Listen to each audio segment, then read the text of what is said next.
Good morning everyone. आइए आज हम आप लोगों को कोष्ठकों का सरलीकरण सिखाते हैं। अध्याय 2 के अंतर्गत कोष्ठक कैसे सरल किए जाते हैं। तो जैसा कि आप लोग पिछली कक्षाओं में पढ़ करके आए हैं, कोष्ठक 4 प्रकार के होते हैं। देखिए, पहला कोष्ठक कौन सा होता है? रेखा कोष्ठक। इसको कौन सा कोष्ठक कहते हैं? रेखा कोष्ठक। ये कौन सा कोष्ठक है?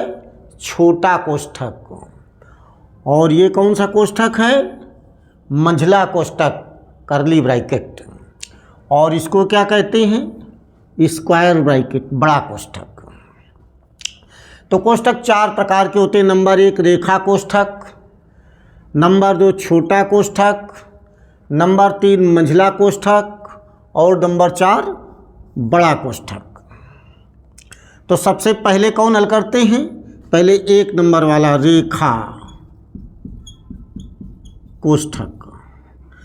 फिर हम किसको हल करते हैं? छोटा कोष्ठक, छोटा कोष्ठक। फिर किसको हल करते हैं? मंझला कोष्ठक। इसके बाद हम किसको हल करते हैं? बड़ा कोष्ठक। तो कोष्ठक 4 प्रकार के आपने देखा। पहला छोटा कोष्ठक, रेखा कोष्ठक, दूसरा छोटा कोष्ठक, तीसरा मंझला कोष्ठक और चौथा बड़ा कोष्ठक। तो ये जिस क्रम में लिखे हैं उसी क्रम में हल करते हैं। पहले हल करते हैं रेखा कोष्ठक, फिर हल करते हैं छोटा कोष्ठक और फिर हल करते हैं मंझला कोष्ठक और अंत में सबसे लास्ट में हम बड़ा कोष्ठक हल करते हैं। तो देखिए कि अब सवाल उदाहरण के माध्यम से समझ लेते हैं। तो जैसे पहला सवाल है, मान लीजिए ये सवाल है पहला। तो देख लीजिए पहले सवाल का हल। x माइनस 2x रेखा कोष्ठक ये। तो जैसा कि आपको बताया गया है कि सबसे पहले रेखा कोष्ठक हल करते हैं। तो ये रेखा कोष्ठक लगा हुआ है आपका।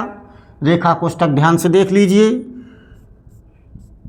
तो x माइनस x, अब ये रेखा कोष्ठक हल हो रहा है। तो ये x 2x में घटाया जाएगा तो माइनस का x बचेगा और ये माइनस पहले से लगा है तो माइनस माइनस हो गए प्लस।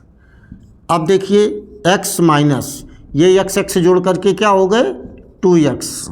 अब इसके बाद में छोटा कोष्ठक हटा देंगे 2x।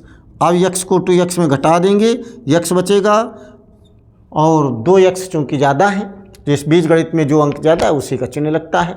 अर्थात माइनस 2x में जब x घटाएंगे तो माइनस का x बचेगा।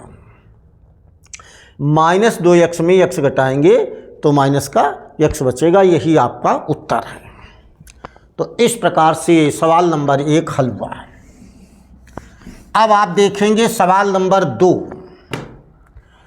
2 नंबर देखिए कैसे हल किया जाएगा। 1 माइनस बड़ा कोष्ठक, 1 माइनस मंझला कोष्ठक, 1 माइनस छोटा कोष्ठक। अब इस सवाल में रेखा कोष्ठक नहीं है, तो जहाँ रेखा कोष्ठक नहीं होता है तो कोई बात नहीं, हम दूसरे से शुरू करते हैं। तो दूसरा हमारा छोटा कोष्ठक। तो बाकी सब बातें वैसे उतारते जाएंगे। पहले छोटा कोष्ठक हल करेंगे तो 1 में 1 घटा दिया, 0 बचा। आप देखिए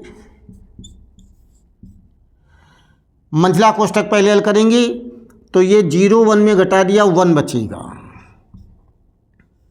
अब हमारा बड़ा कोष्ठक आ गया तो 1 में 1 घटा दिया, 0 बचा, 1। इस प्रकार से ये सवाल हल हो गया। पहले छोटा कोष्ठक, फिर मंझला कोष्ठक, अंत में बड़ा कोष्ठक हल करते हैं।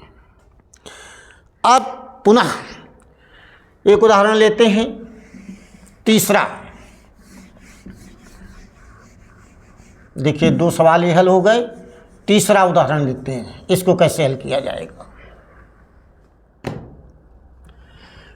तो आप इसमें ध्यान से देखिए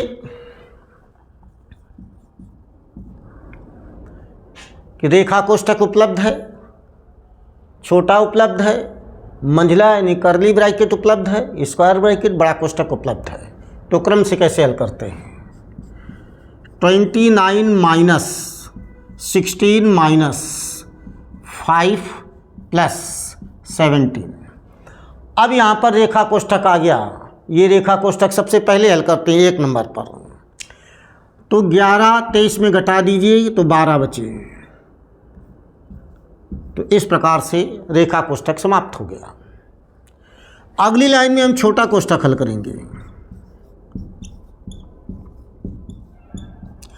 अब देखिए ये छोटा कोष्ठक है, तो 17 में 12 घटा दीजिए, कितने बचे? 5 प्लस के। अब ये छोटा कोष्ठक समाप्त हो गया। अब अगली लाइन में जाएंगे, मंझला कोष्ठक 5 5 10, मंझला कोष्ठक समाप्त हो गया। अब इसके बाद में देखिए 29 माइनस स्क्वायर ब्रैकेट को हल करेंगे।